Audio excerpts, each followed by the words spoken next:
Welcome to Jamie TV, streaming 100% live on YouTube. I've got a slightly different setup today. I'm streaming via Streamlabs, and I am powered by the iRig Stream and the iRig Pro Duo. This is episode 3 in a series of slightly, I'm not going to say nerve-wracking because I'm not really a nervy guy, but it's kind of a, well, I'm recording a song from scratch that was nothing more than a few chords and some words live in front of everyone, and I'm not doing any real preparation or anything. I've not got sort of pre-written parts or anything for any instruments. It's all just completely, honestly, just done in front of you. So it's proper real.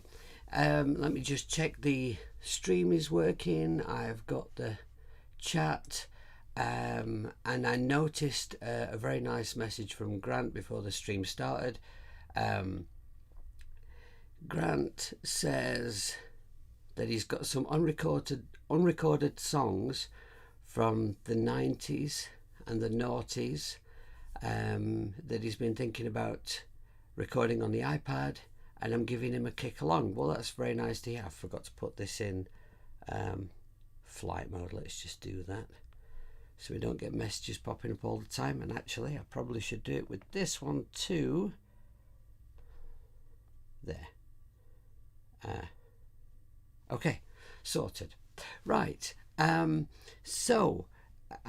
If you haven't seen any of the other streams, that's absolutely fine. It doesn't matter at all, because what we've got is the beginnings of a scrappy song. So just to recap, this is just the channel that I'm speaking to you on.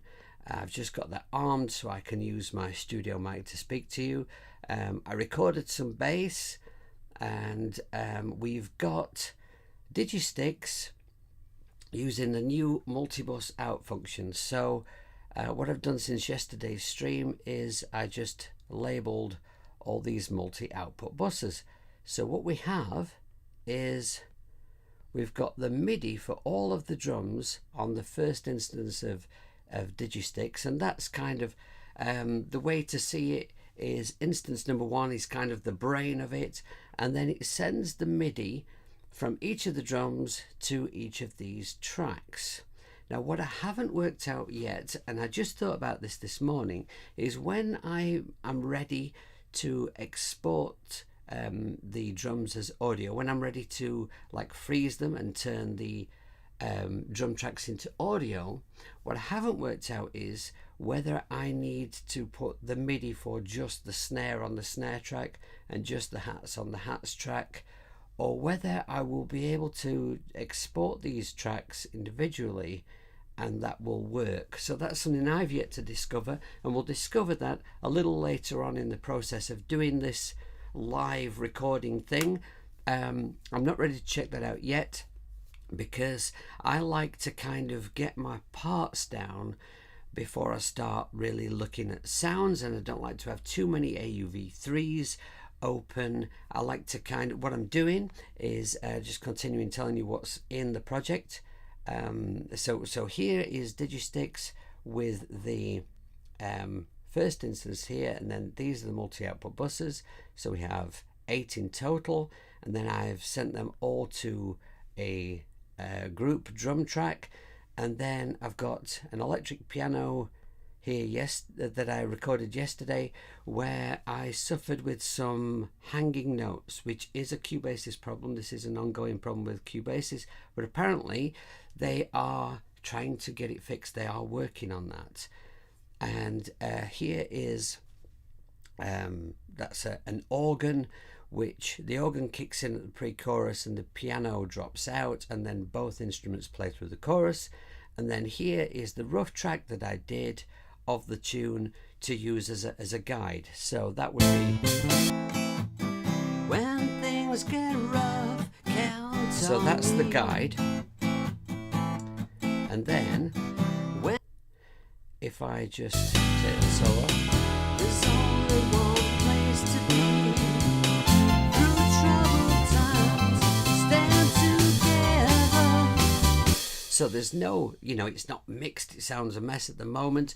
But what I'm going to do is I'm going to show you how, because there are some updates dropped for Cubasis on the day that I started doing this, and I didn't know how to use them. So I'm learning how to use them, and I'm gradually going to show you how to use the updates throughout this stream and incorporate them in my recording. So the first one was the multibus out, which we looked at in yesterday's stream.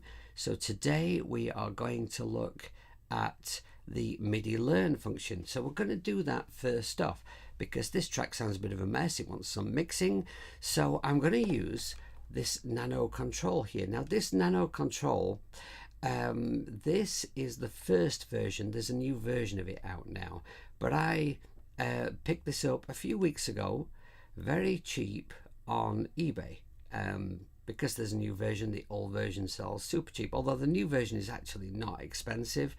But this one has an extra fader. This has 9 faders. The new one only has 8. I'm not sure why that is, but I'm going to use this to show you how the Midi Learn thing works. So basically what we have with this controller is we have some transport functions. We've got, as you can see, play and stop and record, fast forward, loop, and this button here is a scene button. So I can have 4 scenes worth of fader stuff going on. So each fader has, or rather each channel has a pan control, a volume, a mute, and a solo. So let's go into Midi Learn and we will tell this controller what we want it to do. Now, one thing I've learnt is that if you assign this to be, let's say I have got, hi Nobat, thank you for joining us, thank you for being here. If I assign this fader here to track 1, which is drums, and this track, the second fader to track 2, which is bass, then if in my project I move drums down to, maybe track 7 and bass goes to track 5, whatever as a result of that becomes track 1 and track 2 will now be on these faders. So basically when you assign a fader, you're not really assigning it to an instrument, you're assigning it to a track number. So in other words, if I was to assign these 9 faders to my first 9 tracks, whatever's on those 9 tracks is what you can control with this. So you kind of maybe have to think somewhat about where you're placing things, because while I'm recording I do tend to move things around in the project quite a lot, and I use that to sort of, if I just want to kind of maybe look and see how things have lined up timing wise and stuff like that. And when I'm recording my bass, I like it to be right next to the drum track so I can see the drum track while I'm playing. But then later on in production, I might want something else to be next to the drums while I'm playing, and the bass will move, and So anyway, let's get on with it, and I'll show you how it works. So let's go to the top of the project. Now I have the microphone I'm speaking to at the top, so because of what I was just talking about, I'm going to move that to the bottom, and I'm just going to have a little think about what I want where. So at the moment I've got bass, let's do this, I'll tell you what, let's move the group track to the top of the project for the drums. So then I'll have drums, bass, and I'll have electric piano, the organ, and this, which I should relabel guide track. There we go. And I'll put the guide track up here. Now, what I can see being an issue for me personally is that when I come to mixing, I will probably want the faders to be assigned differently than they're going to be with what I'm doing right now. But so I might possibly not use the faders, maybe just transport controls, And then later on in production, when I'm ready to start mixing and using this, I would probably start assigning these then. But we're doing an example for now. So I'll go to setup and I press Midi Learn. And then I press, or rather, I switch Midi Learn on with this button to activate it, and I press Learn. And then all of the things in the project that you can assign a controller to light up green, like this, right? And then all we do is, if I select play and then I press my play button down here, and that will now make the project play. So record, I'll use this record button. Now in Cubasis there isn't a stop button. You use play as stop as well, but this controller has a stop button, so I'm going to use the stop button to switch metronome on and off. And then we have a button for loop. We've got fast forward and rewind buttons here. Okay, now if I just come out of this so we can see a bit more, I've got, as you can see, there are a whole bunch of things that you can assign things to. If I show you the mixer, now I've only got so many controls here. I do have other controllers, but they're out of shot, so I'm not going to bother with them for now. What I'm going to do is go to the beginning of the mixer here, and I'm going to select drum kit, because as I'm using the multibus out on Digisticks, I don't have enough faders for all the outputs on Digisticks and all the other instruments. So I'm just going to assign a fader to the group track for the drums. So if I go like this, I can then make this fader work for the group, the drum group track, and I can't think and talk at the same time. And then this is for the pan. Oops, I will be using it like this, but I just thought I'd prop it up while I'm doing this so you could see it better. Actually, the controllers like this and my LPD8 are really handy for me, because I have this, what you can see here, this silver, that's the back of my enormous M-Audio key station, and because it's got this kind of thick shelf at the back, these controllers just fit perfectly on that shelf. So that's where I sit them. Okay, so we've got a mute button, and we've got a solo. Okay.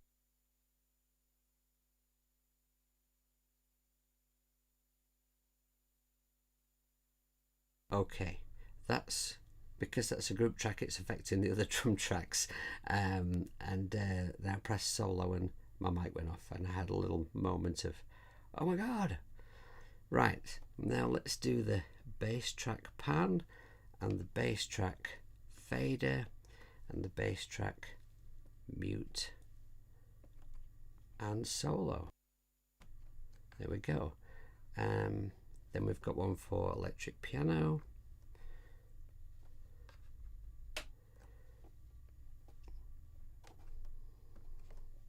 And the solo button. Okay, and then we've got the organ, pan, fader, mute, solo, and organ,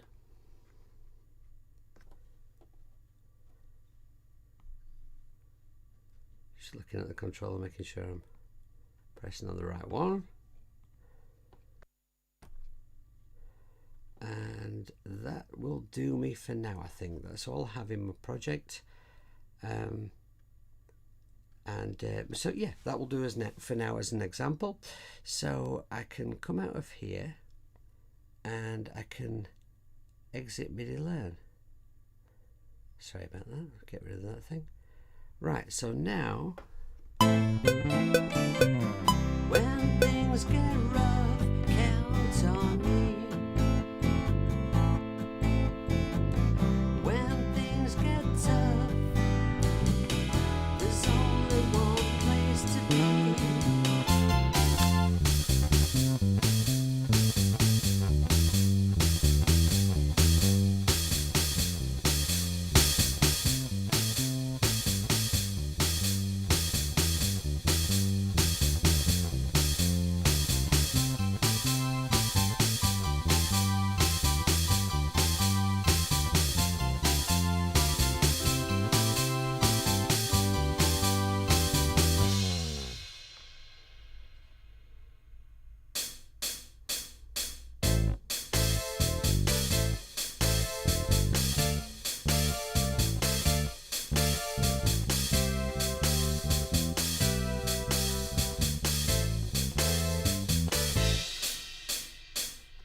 All right, okay, so that is how that works.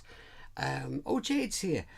I just bought Nano Control 2 and iPad and Pad 2, Jamie. They're due to arrive today. Yeah, I know, because I saw you stream last night, Jade, but I was driving and then I got home and I continued watching, but then I was eating. So I wasn't chatting, but I was watching. And yeah, that's pretty exciting. I think that the combination of those two things is slightly better actually than what I have here. I've got this and I've got the LPD8, so that's my kind of equivalent. But I think the Nano ones are possibly better because you get more pads on the Nano equipment. Oh, hi Ed, thank you for joining us. Good morning. Thank you for being here. Right, so that's showing you that. So I'm just going to pop this down here because it's just a bit easier for me to use once it's down there. Now I'll tell you something about this control and about controllers in general, because I've spent my whole ever since I started doing home recording, which is quite a long time ago, I've never really been that bothered about controllers other than just, keyboard controllers. And it was just something that didn't appeal to me whatsoever, and possibly because of the kind of music that I make. But as a result of watching Jakob's streams, and he did one in particular where he was going on about controllers, and everybody in the chat was talking about controllers, and I thought, why am I watching this? I'm not interested in controls. But the more I watched it, the more I thought, yeah, maybe that might be quite interesting. So I've got some. And now the problem that I have is remembering to use them, because I'm so used to touching the screen. I go for the screen instead of the controller. But one way in which I found it particularly, because you could argue that you can do everything you need to do, you don't really need the controller. But they're nice to have. They're fun. But one way in which I have found it very useful is if I'm recording an instrument, and I'm going like this because normally it's something with strings. If I'm recording something with strings, then I'm sat a little away from the iPad, and that's especially when you're playing a guitar or a bass that's single coils. Sometimes you get this little interference, and if you just move away from all the screens in front of you, like right now I've got 4 screens in front of me, 2 iPads, a phone and a computer, and you get this little interference. You move back just a little and the single coils aren't picking it up anymore, and the recording is better as a result of it. So I can have this controller away from the iPad so I can start and stop recording and stuff like that, so it has its uses. Hi Grant.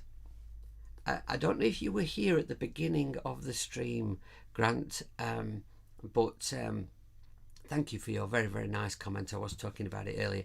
And the point really of what I do, and probably what all of us YouTubers in this iOS game, the point of what we do, I mean, Jade's here, so Jade may wish to comment on this, but really the point of what we do is we enjoy making music. We enjoy recording, and we enjoy using iOS devices to help us do that.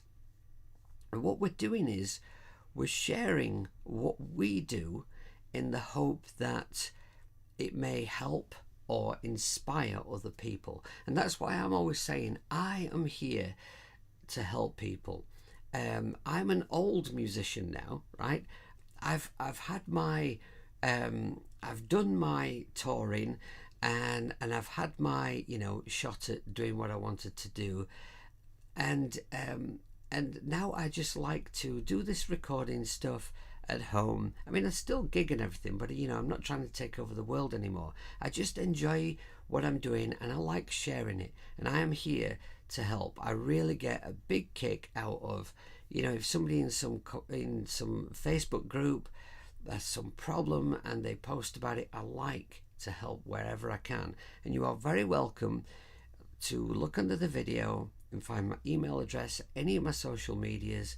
There's my Discord, there's and you can just comment down below the video. There's God knows how many ways to contact me, and you're very welcome to do so and ask for any help, and if I can help, I will.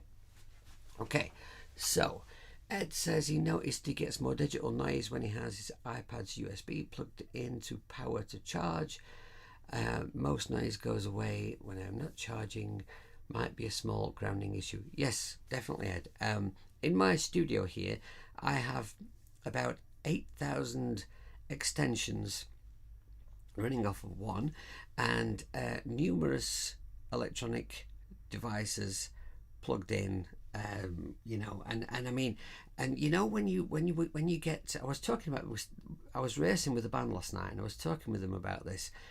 When you buy some kind of like rack mount device or a pedal, a guitar pedal, that type of equipment, you get an adapter with it, right? And that adapter, no matter how expensive or incredible the device that you bought, that adapter is a piece of crap that will break so easily.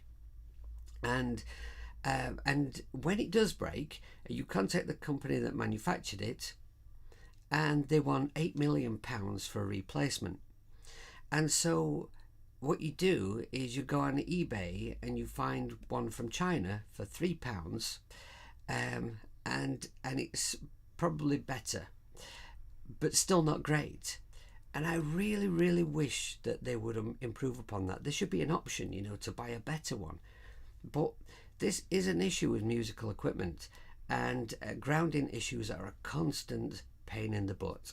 So this has really helped me with that problem. Okay, so to today's recording. Now what I want you to do, I want you, as I go along today, I want you to tell me what you would like me to play on this track, because I feel at the moment it could become an acoustic rock song.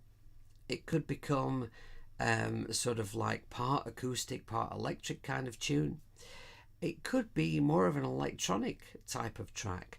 It could go a number of ways at the moment. So I'm going to try a few things today and see where it takes us. Now, what I want to do though is just try something, and this may go slightly wrong, and if it does, I will highlight a slight Cubasis problem perhaps. So I'm just going to move this to one side a little bit. Oh yes, and I want to ask everyone a question. Can you buy, you see this in the side of my LPD8, the little mini USB connector, can you buy an angled one? Because it would really help me if you could get an angled one, because it would just be, everything would just sit a bit closer together, which would work well for me. You see I have this gap, and I want to close up this gap. It would really help with just getting everything into the space that I have here. Okay, so we're going with the LPD8. I'll move that further along and we'll get this in shot. Right, LPD8. Hopefully what I'm going to do next will work and we'll get to use this. So when you use an LPD8, the first thing you have to do is make sure you're on the scene that you want to be on. I often forget that, and I'm pressing away and going, why isn't it away? Why isn't it getting sound? Hello system, thank you for being here. Right, now, what was I going to do? Now, one thing that concerned me about the multi-bus out thing was, I thought, I wonder if an AUV3, when it's multi-bus out, because Cubasis 3 is a little bit notorious for struggling with having too many AUV3s open at once. At the moment I only have the one, I've got Digisticks, but it's multi-bus out. Does that take up more processing power maybe? So will it cause more problems with having more AUV3s open, right? So what I want to do is I want to add, where am I going to add it? Because I'm thinking about my faders now. I want to add it here, below this. And so I'm going to add a MIDI track. and then I'm going to add another instance of Digisticks. Oh, and it's done it. Okay, right, it's done it. The problem that I find with having multiple instances of the same thing in Cubasis 3, when you are trying to open them, it invariably does so. When you reload your project, it invariably struggles to open more instances. And with Digisticks in particular, I've noticed if you've got it open twice, it'll open one of them, then the other one will not open. And you'll have to go in and tell it that there is, you have to go and press on no instrument, and then maybe relaunch Cubasis, and then go in and select Digisticks again. Anyway, it's opened, so it's all good. And I want to go into user kits, and I want this kit. Now this kit is one that I put together from some samples that I don't know where the samples came from. They're just some samples that I've got that I've had forever, and they're kind of percussion samples. And I've got these. That's an interesting one. So they've got these conga, high conga 2, conga slap, conga effects. I'm not sure, this sounds like a conga feeding back, and then low 1 and 2 slap and conga feedback, and then I've got some other percussion up here. Now if everything's working okay, if I go to this new instance of Digisticks, which is bright pink, and arm it, and unarm the piano, there. Right, so I set it up so that my congas would be on these pads. Now the way I did that is, there are two ways you can approach it. First of all, if you want to change the notes that these pads would play. So okay, explain this better, Jamie. Right, so let's look at Digisticks while I talk about this. So in Digisticks, it's not general MIDI, but you can go into Digisticks and you can look where each pad or each sample is assigned to, and then you can make changes to your controller so that it plays that pad.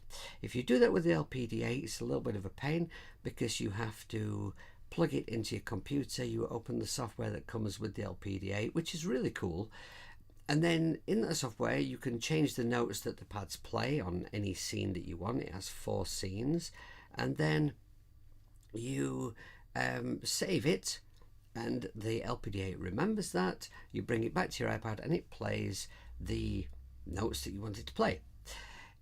Or in Digisticks, what you can do is you can press on each pad, and then you can tell it which note to receive the note from, right? So I've done that. I've done it that way around because I couldn't be asked to unplug it and plug it into my computer. So I was thinking with this track, if it goes in a more kind of a, because I'm not feeling a full-on rock track with this. I'm not feeling heavy guitars. I think the way my vocal is, it wouldn't carry that. I don't really have, whilst I do love metal, I don't really have the voice for metal, so my songs don't tend to have very much in the way of, like, you know, the kind of guitar playing Jade was doing in the stream last night, which was awesome. I love that kind of thing. But anyway, yes, stop rambling, stupid hippie. So I'm thinking that if we're going to go down the route of maybe like a sort of a cool acoustic rock sound, or maybe a blend of acoustic and electric, I'm thinking it might carry a bit of a funky electric guitar too. and I thought maybe more percussion. So what I've done is, I said at the end of yesterday's stream that I was going to try and make time to have a look at my drum track and maybe tart it up a little bit, make some changes to it, put some fills in and stuff. I've not done that because I thought I'm thinking about adding more percussion, so I think I'll add that first and then I can make the two things kind of sit nicely together. So one thing I've learned over the years is when I first started recording at home, I was trying to find like a finished thing for every instrument, right from the word go. So if I started with the piano, right, I'd try and write the whole piano part for the whole piece, find a sound that I like for it, EQ it, get the reverb and get that whole thing finished, and then move on to the next thing. And it really does not work well like that for me. So I'm trying to get much better as I go along with leaving things loose. So these drums might be a little bit pants for a while, but you know, it will come together.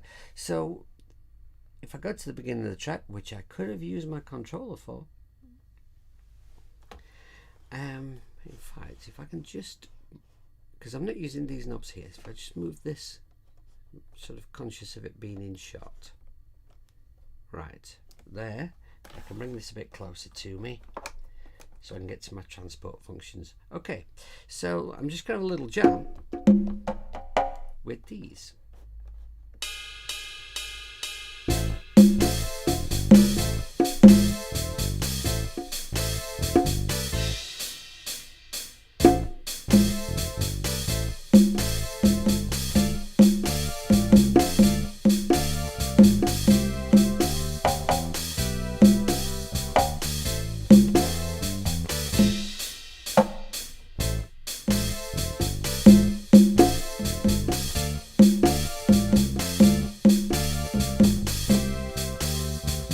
Okay, so far all I've got is that,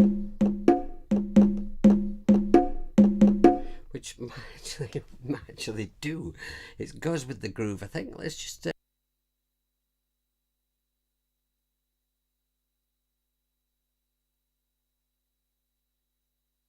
stupid hippie, I soloed the wrong thing. Yeah, okay, go to your mixer and let's see now. I could have done this, honey. I'm gonna solo my voice, and then let's just go here and solo the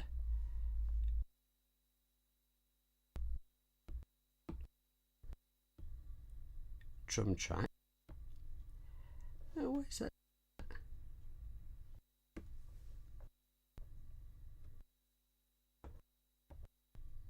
I've got a bit of a strangeness going on.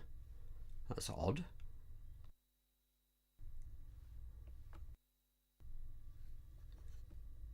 It's kind of not, the solo button here, it's not kind of latching.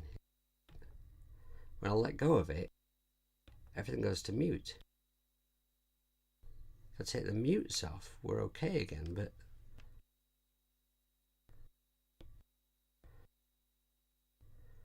that's very strange. I don't know what's going on there.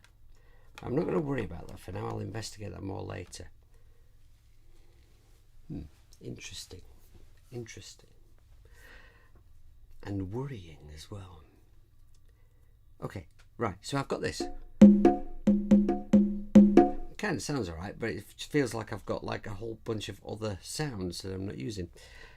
So I shall jam a little bit more, I think.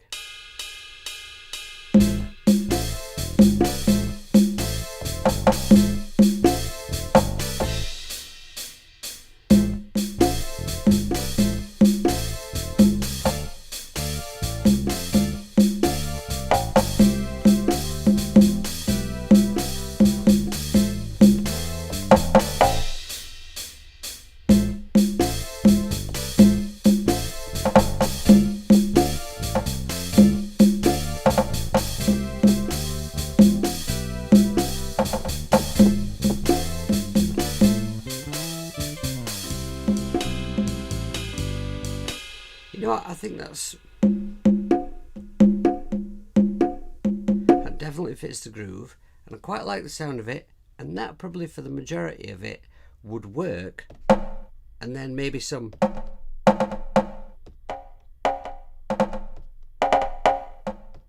think this conga sounds better in the mix. That one being higher, it cuts through a bit much.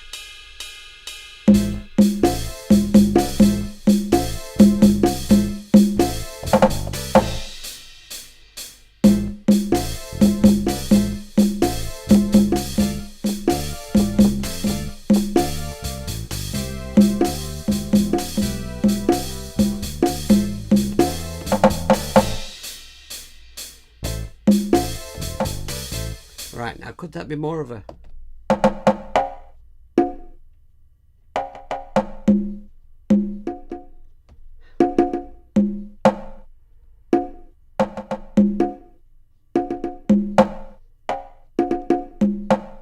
Right, okay. You know what I think I might do is record this in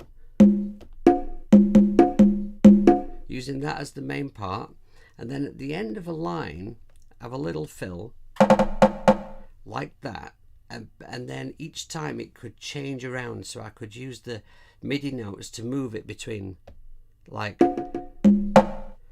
or like, and variations to keep it interesting. And I probably would make those changes with the MIDI rather than trying to play it differently, because it's quite difficult to, you know, I mean, I'm not a percussion player and I'm not that adept at doing this.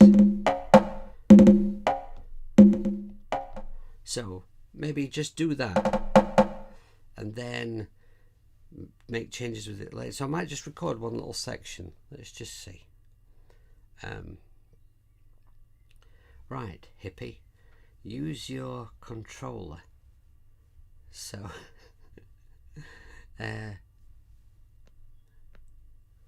let's try this.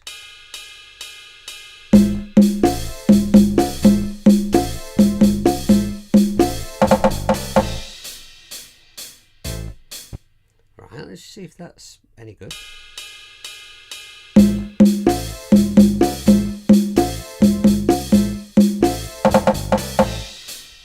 Right, okay, now let's have a look at the MIDI. In fact, let's go in and take a look in here. Right.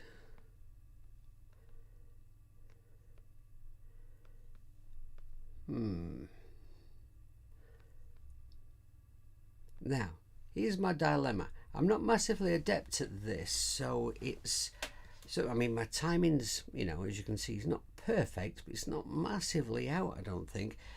But if I was thinking, get a little section and copy and paste it across, but maybe I would need to go through and play it live to keep the real feel, unless I quantize it, which I'm not massively keen on doing. We're looking at one little section. Let's just see what would happen if I quantize it. Now then, hang on. What do I quantize this to? I am not sure. Okay, let's select everything.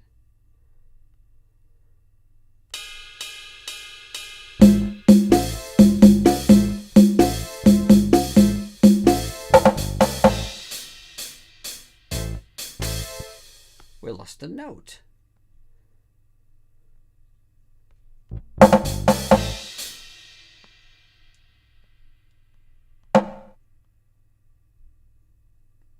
I think that should be there. Yeah, okay.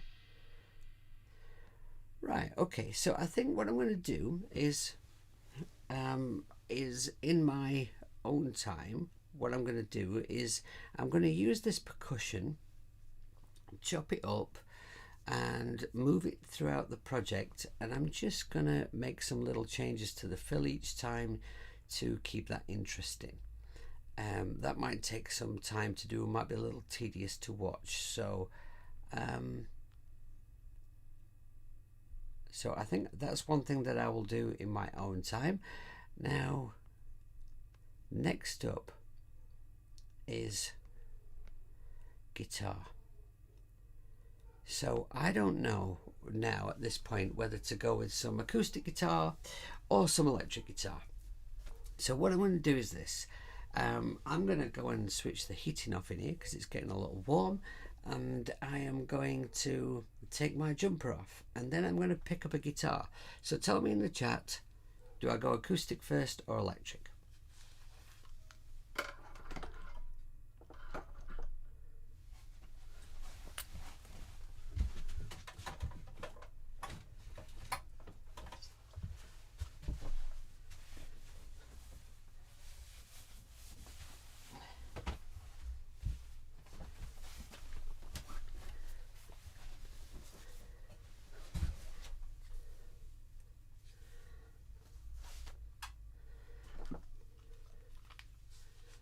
Acoustic. Alright, system. Now, 12 string or 6 string first?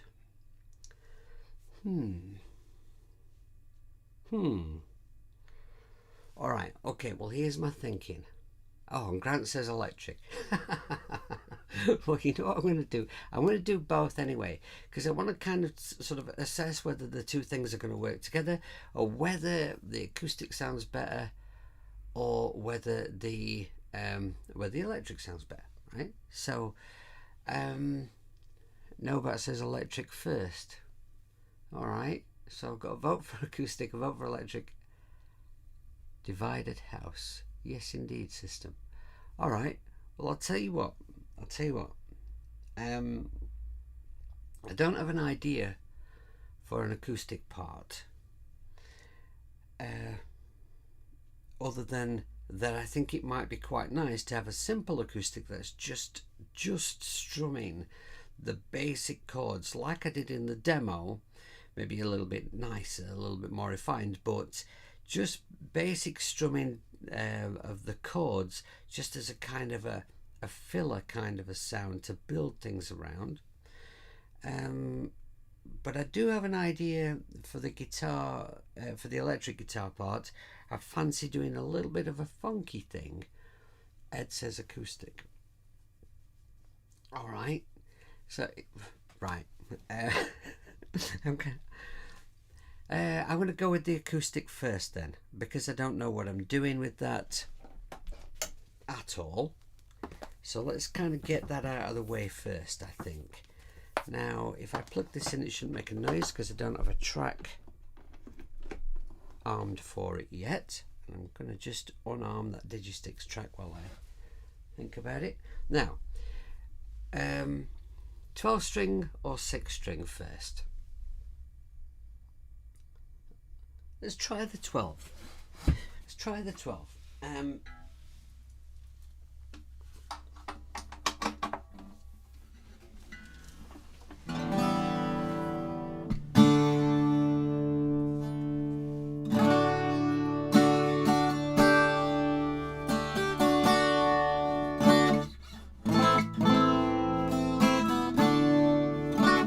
Okay, now I'm going to need a tuner.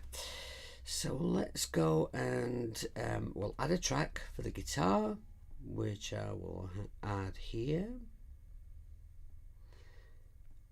Add an audio track. Now I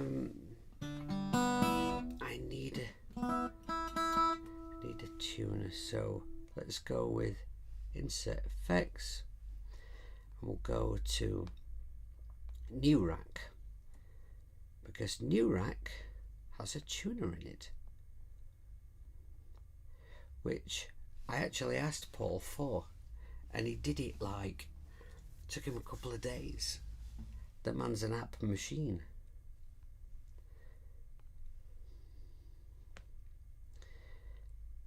Here we go.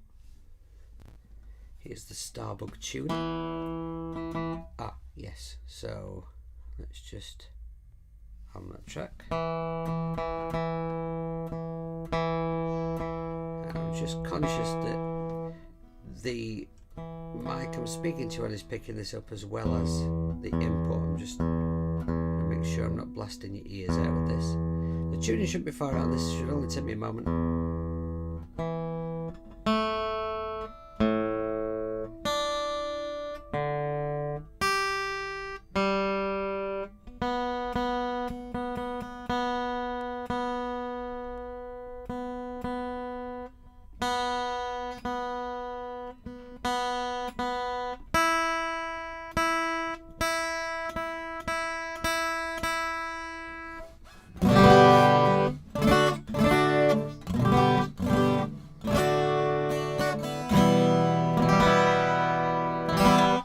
Okay.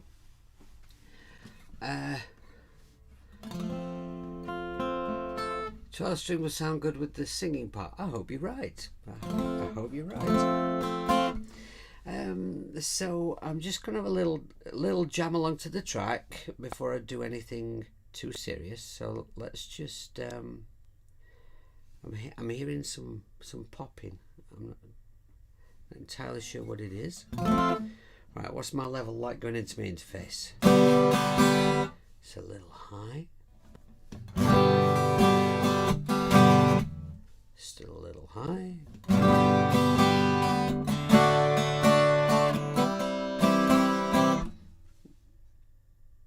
Okay.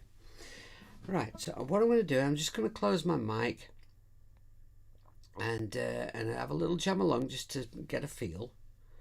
Try a few ideas, see what works or doesn't.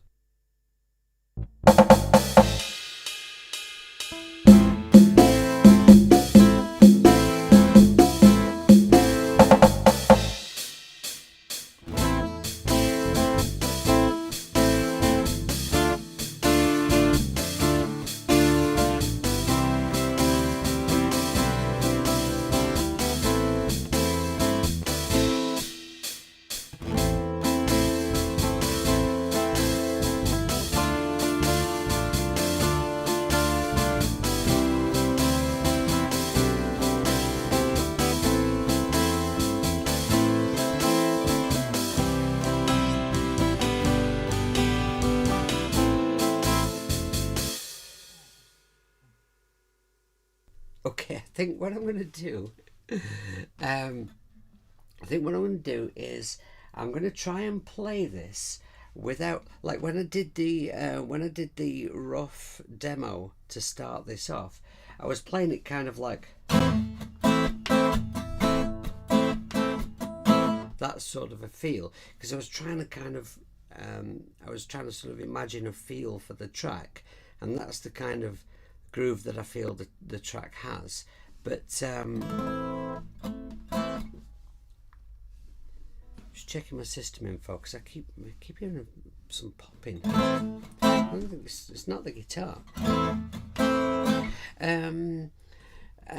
So what I'm thinking is I'll try to play it more like,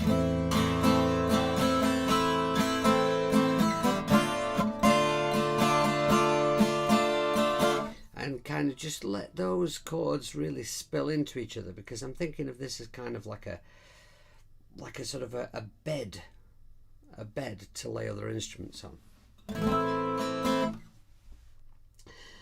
Okay, if this works, I'm thinking probably the keyboard type instruments, we're gonna probably feature the more old school kind of sounding things like electric piano and organ, rather than going with more electronic sounds, because if acoustic guitar would probably blend better. Anyway, I'm just gonna have a go. I know what the chords are. I'm just gonna have a go for a take.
that organ last chord lasts for an unfeasibly stupid length of time. Why did I do that? Okay, so I'm just gonna, actually that'll do like that, that's fine. Just put a little fade, a couple of fades there. Should be.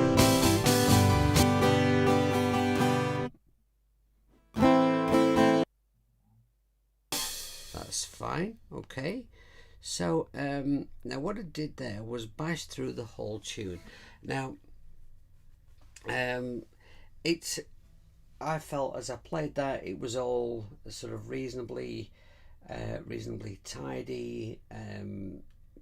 It's not a perfect take, and I don't think I'm going to try and go for perfect takes with this song. I'm going to keep it all sounding quite real, hopefully, as though, you know, as though some musicians were playing.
I have my doubts as to whether that acoustic sound would work with something like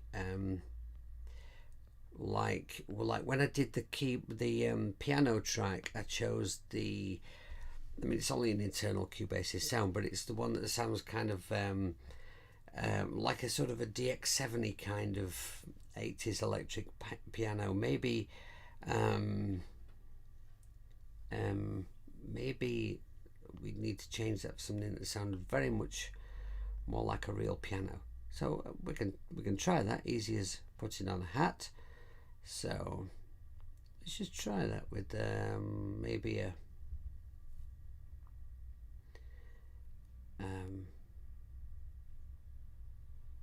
why can't I see the one I want?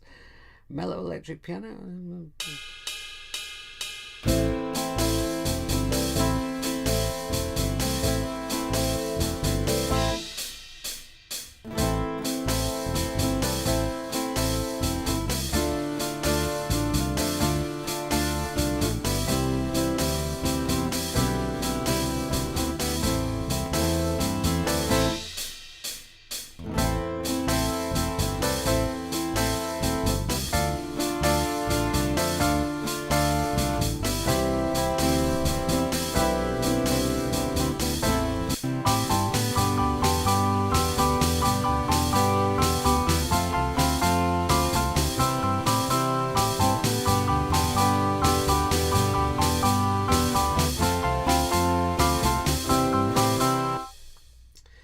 Right, okay. Now, I don't know what you guys think to that. Let me know in the chat. If you think it sounds dreadful or pants or whatever, then by all means say so, because you will not upset me. Don't worry about that. I'm just going to unarm this track so I can unplug the acoustic. Hang on, that still made a noise. Why didn't I? Oh, because I didn't. Sorry about that. Yeah, sorry about that. Stupid hippie. Alright, I just want to put this down a moment. I have never ever known a 12-string acoustic that stays in tune like that does. Now I think what I'm going to do, because I'm at crossroads with the acoustic or electric thing, I could now pick up my 6-string and maybe try and put some acoustic down that complements that 12-string playing. But what I think I'm going to do is I'm going to put the electric on and try something electric, and let's see if we can get some idea of direction where we're going with this thing. So if I add a track here, add an audio track. Right, now hang on, I just need to change something here. 12 strings are light brown. Okay, no, that's the wrong one. There, right. 12 acoustics are light brown. Right now, so, and guitars are blue. Electric guitars are blue. So let's just try. I'm going to try my Strat first.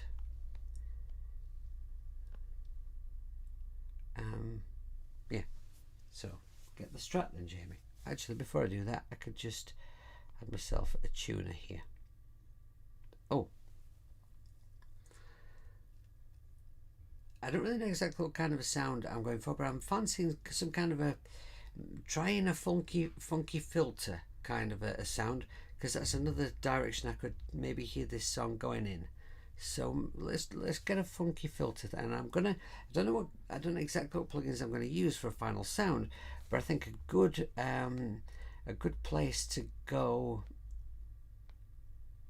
to give me a sound that will give me the right sort of feel to get the part down will be Tone Stack. So let's go with Tone Stack Pro, and I'm just going to initialize. I love that. Alright, I'm just going to initialize this patch so that there's absolutely nothing in there. And then let's grab a guitar. Right, this is my very gorgeous, very gorgeous vintage V6.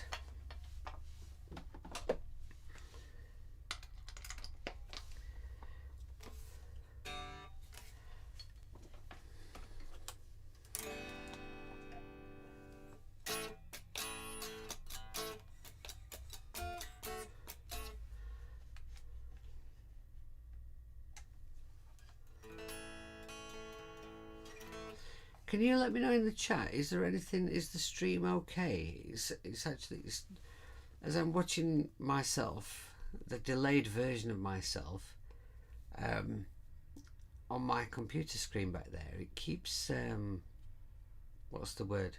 You know, the white circle of death. But it appears to be fine on my phone where I'm streaming from. Okay, so we're going to go into Tone Stack and use the tuner.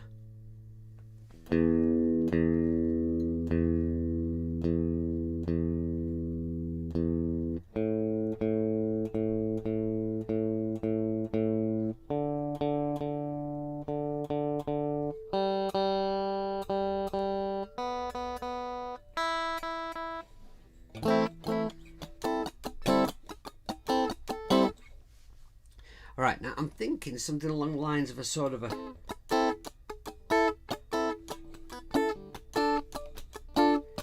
like a sort of a chip choppy kind of a playing style.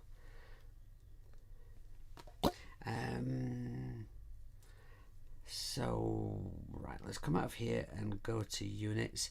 I'm looking for a filtery type of a thing. I'm not worried about trying to set up the perfect sound for the part or anything. I just want something that's going to put me in that filtery kind of thing. Auto wah. Let's try that.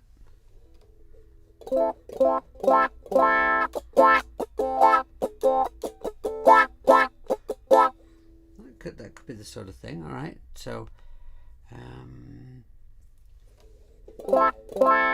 which pickup?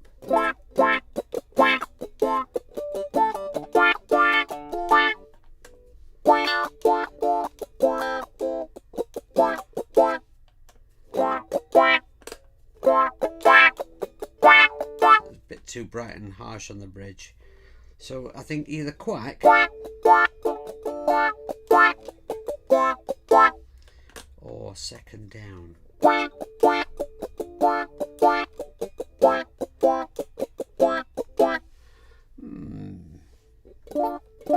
Yes, the white circle of death. Stream's all good there. Oh, thanks, Grant. Okay, thank you for letting me know that. That makes me feel so much better. I just feel more comfortable. It's an awful feeling. I was speaking to Doug about this a while ago when he helped me move on to using Streamlabs. Such an awful feeling when you're not sure. Now.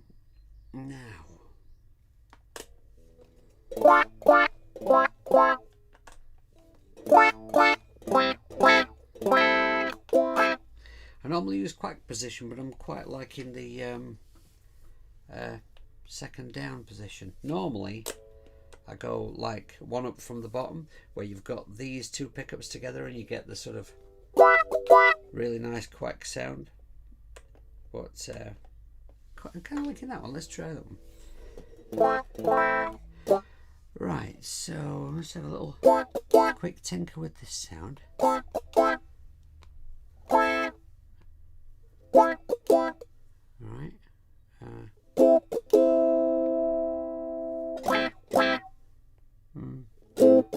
No.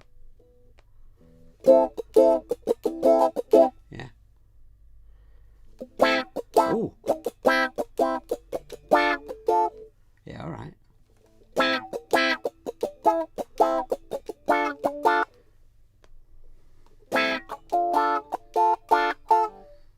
Right, I'm not going to tinker with that anymore. I like that. So, I'm going to have a quick jam along.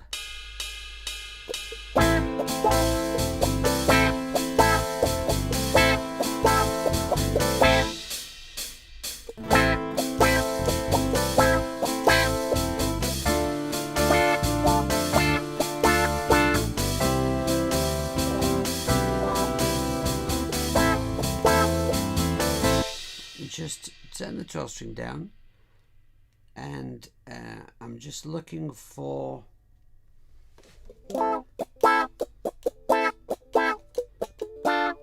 so I'm just playing the top of the A minor bar, the top of the D minor bar,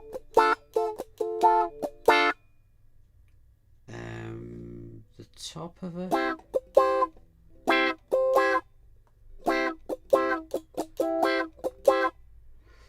this chord has a descending, it's a C major, then C major over C over B. If I'm only playing the top of the chord, I could probably just play the C major over both and it'll sound fine, I think. And then back to the A. And then get the verse sorted out first.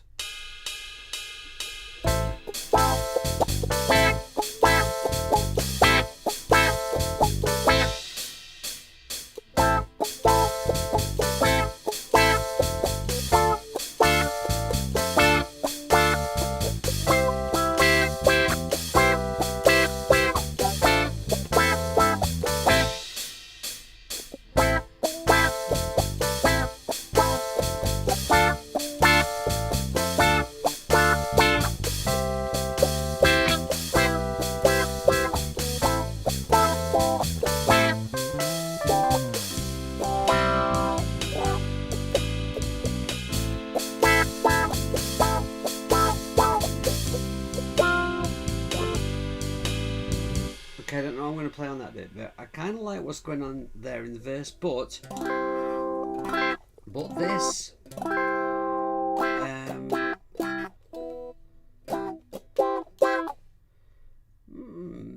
don't know.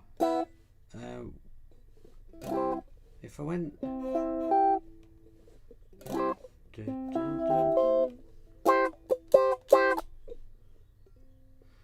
what if I played that?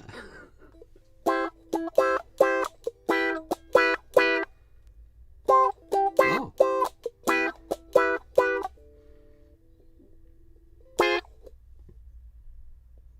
I can't even remember where my fingers go. think that works.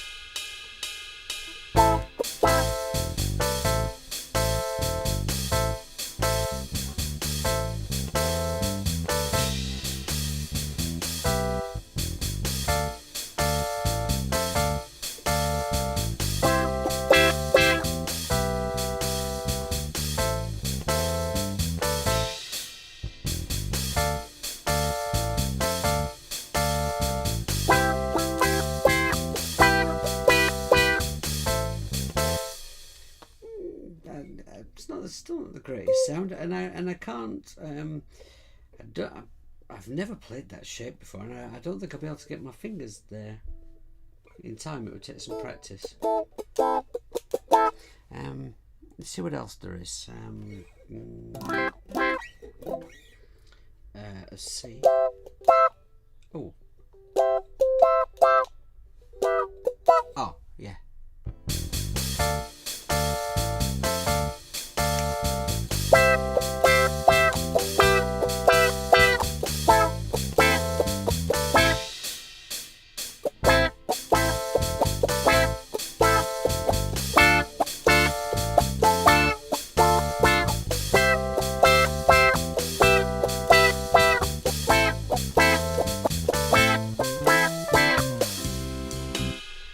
What do we think? What do we think to the funky wah filter thing?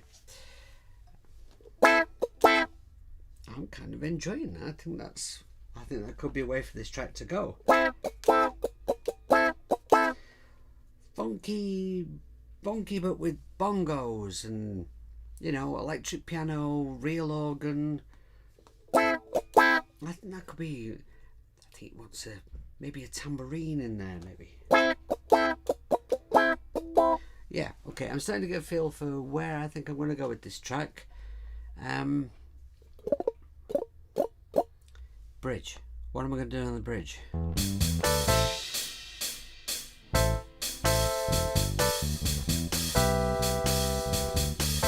don't mean bridge, I mean pre-chorus.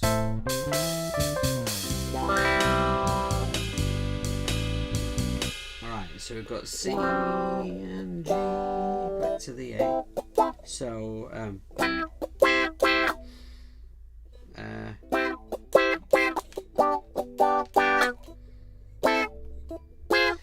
don't know if I want to do the same thing all the way through.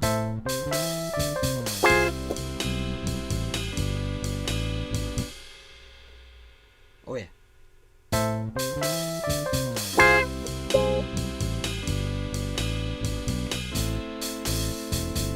He did it again. Yeah, okay.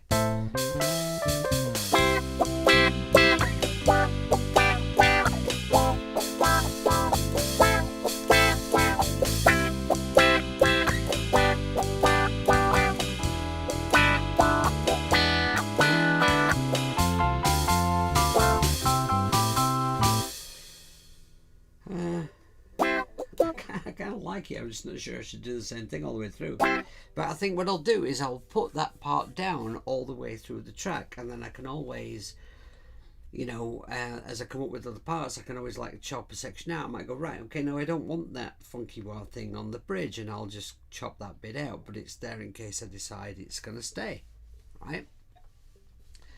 Let's not try and, you know, let's not try and produce it here. Let's just get a bunch of parts down. So so if I do that, then it goes C to G and A minor, C to G, E7, my favourite chord, and then F,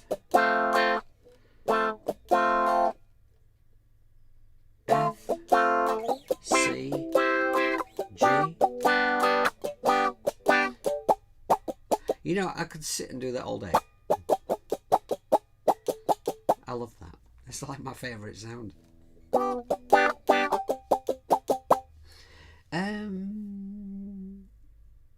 Maybe I should just put this down. How's my tuning? It's good. Okay.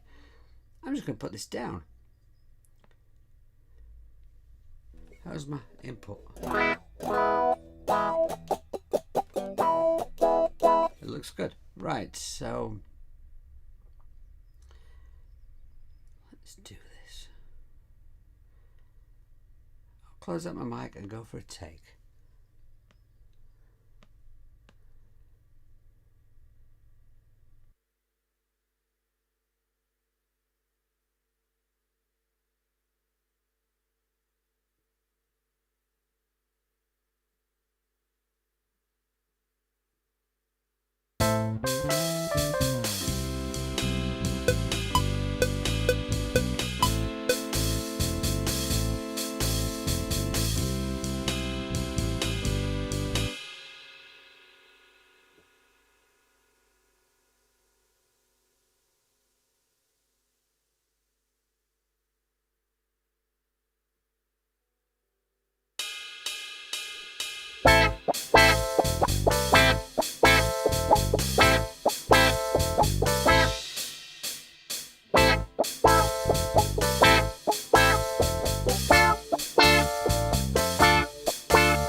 All right, okay. I'm kind of enjoying that. So, people, I'm going to end this stream for today shortly. A couple of things I want to do before I do that. First of all, what do you think? Does the I mean, I'm enjoying this. I really like acoustic tracks. I love playing acoustic guitar, and I kind of think the acoustic suits the track when I take out that sort of more 80s, early 90s sounding electric piano. But I'm really enjoying this funky electric guitar. So let me know what you think. And will they blend? I mean, will they sound good in the track? Will they sound good in the track together?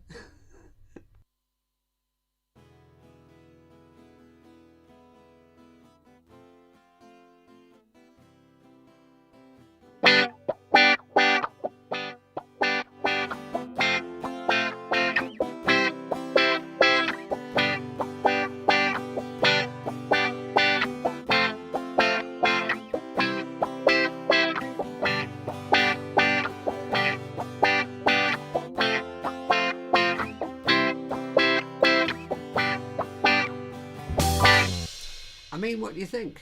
I suppose I wouldn't normally think to blend like 12-string acoustic guitar with a funky electric thing, and there are more guitar parts to go down yet. I don't know what they are yet, but there are definitely going to be more electric guitar parts or more acoustic guitar parts.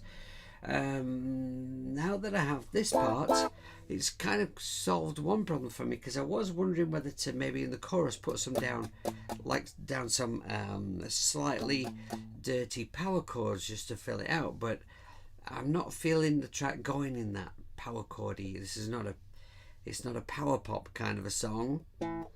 I'm feeling it kind of going in that much more kind of real instruments, earthy kind of a way. And I'm liking the funkiness. I think the track wants a tambourine. Now, one thing I want to just have a little go at before I let you go is something that's kind of been on my mind. Is I decided to have that break in the song where I was thinking about maybe having some kind of a synth or riser, kind of creeping up.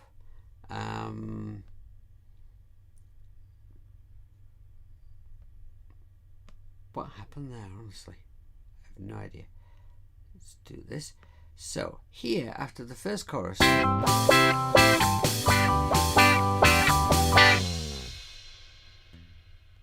me just put the guide track on. What's going on with the guide track? Have I turned that down? I've turned it down. Beat them all through troubled times when things go wrong. I need to put something in there. I'm thinking, hi Daniel. Early stream for me, just got up and I still have to drink my fruit juice. Yes. Oh, iPad beat making. Hiya. Nice clean punching. Yeah, I mean, that, to be honest, that sort of thing is really, really easy to do on Cubase.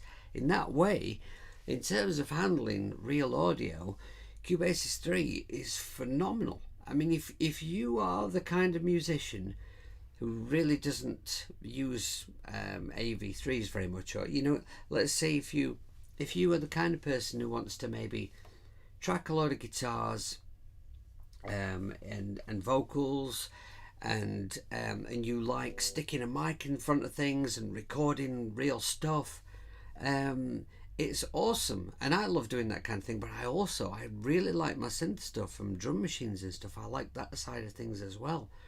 But if you maybe perhaps if you're that kind of musician and all you really need is maybe a great AUV3 for drums, with some nice real sounding samples in and stuff, the Cubase 3 is phenomenal. Where it falls down is with the AUV3 thing, but from what I'm experiencing, that is getting better. Lots of improvements have been made. There are more to come, I know. And yes, it has been available for sale to the public for almost 1.5 years. And I keep making the joke that it's almost ready to go and sell to the public. But it depends how you want to use it. I see loads and loads of people online complaining about Cubase 3 still, and they're not wrong in what they're saying about it at all. One thing that worries me is that people who have far better iPads than me seem to have exactly the same issues as me, and that's a bit of a cause for concern. I mean, surely that shouldn't be the case, because I see people with much bigger iPads than me doing AUM projects that are enormous that I know my iPad could not do. But the other thing about Cubase 3 is people continually expect to be able to have an awful lot of AV3s open, and the thing to do is to get stuff down to real audio. That's the workflow, and this is why I use internal instruments, and I get the parts done, right? I get the arrangement done, I get the music written, and then I look for an AV3 with a great sound. I add the effects, I get that instrument right, and then I freeze it, and then those AV3s are gone. People like to be able to have all their AV3s open in a project, and I get it, but it can't do it. And you know what? Other apps can't do it either. Audio Evolution, I think Audio Evolution can cope with a few more AV3s open than Cubase 3, but then there's a lot of stuff that Cubase 3 does that it doesn't do, so swings and roundabouts. Audio Pro, I can't even compare it to Audio Pro, because I can't use Audio Pro on my iPad because it just crashes continuously. It's not usable for me. So and they're your and Zenbeats, of course. There is Zenbeats, and Zenbeats is actually massively underrated. It's just a workflow I'm not that comfortable with because I haven't used it enough. And there's GarageBand, which is GarageBand's actually brilliant. I don't really use it. The off-putting thing for me in GarageBand is all the play on screen instruments and all of that stuff, and I don't like the fact that when you're switching screens you've got a little graphic change and everything. Now when I press for another screen I want it to just go there, anyway, I've kind of got completely off topic. So in this gap here, right, I need something. I need an instrument. I was thinking that after this storm through troubled time, now maybe a synth would come in, something that's kind of quiet at first and builds, maybe some crazy sound, maybe some kind of riser effect. Through troubled time, when things go wrong, but maybe the gap's too long as well. Maybe it should be a bar shorter, and that's easy to change. But I think but I'm wondering now we're going down the real instrument route, probably. Maybe I should be doing something. Now, see, I'm thinking it because I've got auto wah on, but I can't open that filter slowly like I could with the pedal wah. So no, maybe that's not.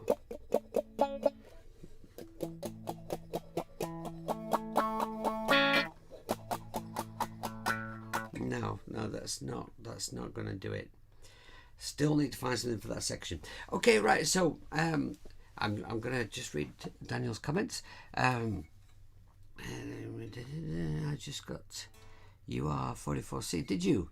And it integrates well with Cubase's 3. Has built-in DSP, including guitar amp sims. That's awesome. That is an interface I have looked at longingly.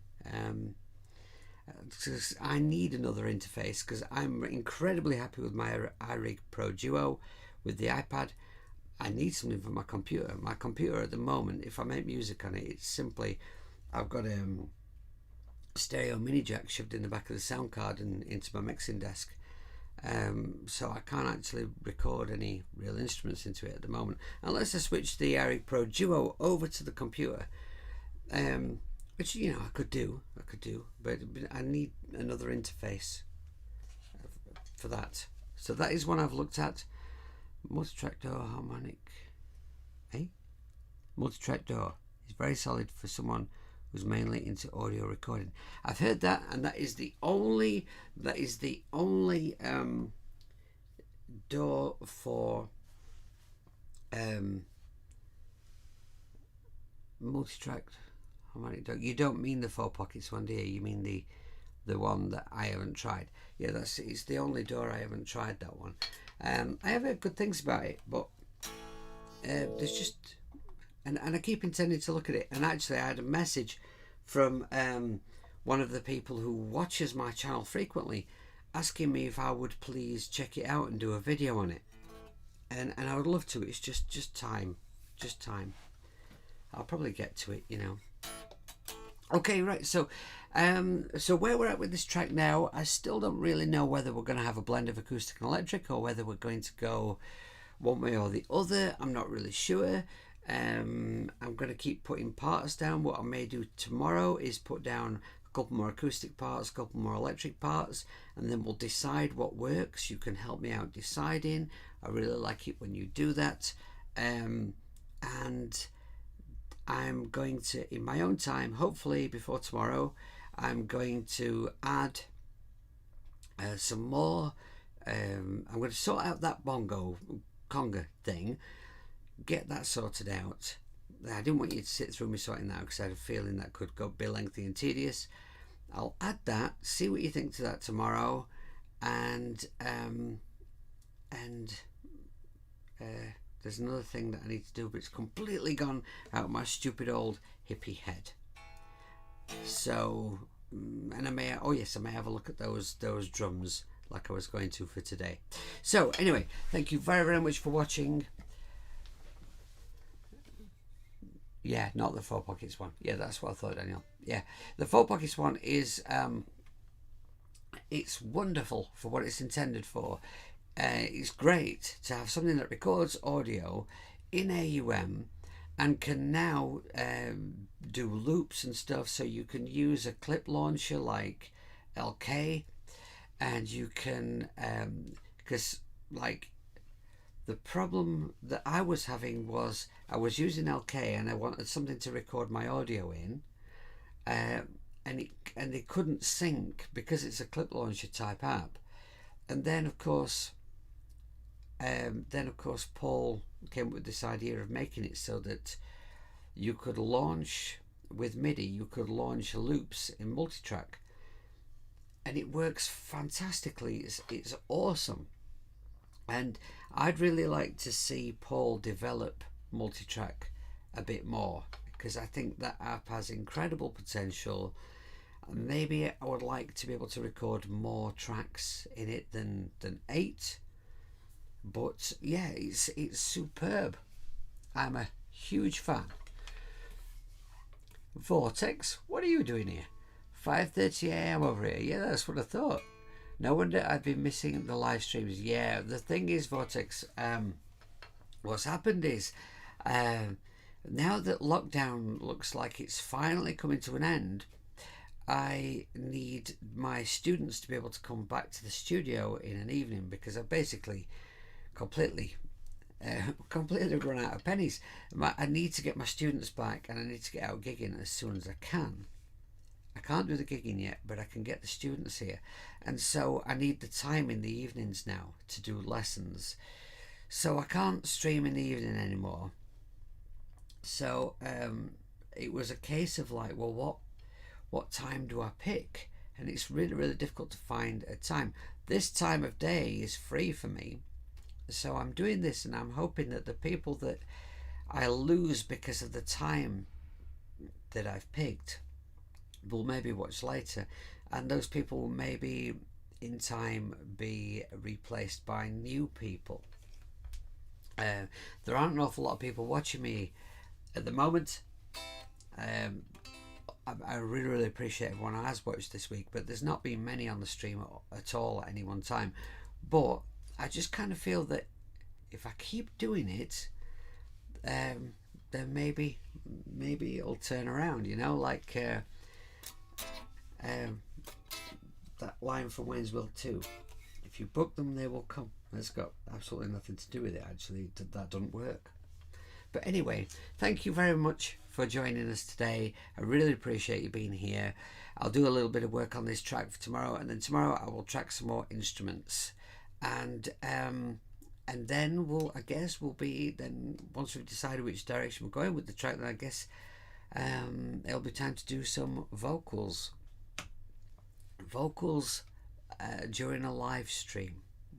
I'm not sure I'm massively comfortable about that, but anyway, whatever, I'll give it a go. So thank you for watching. Take care of yourselves, be good, make some music, don't piss your pants about, and join me again tomorrow at 12 o'clock UK time, and that's 12 o'clock dinner time, not midnight. See you later.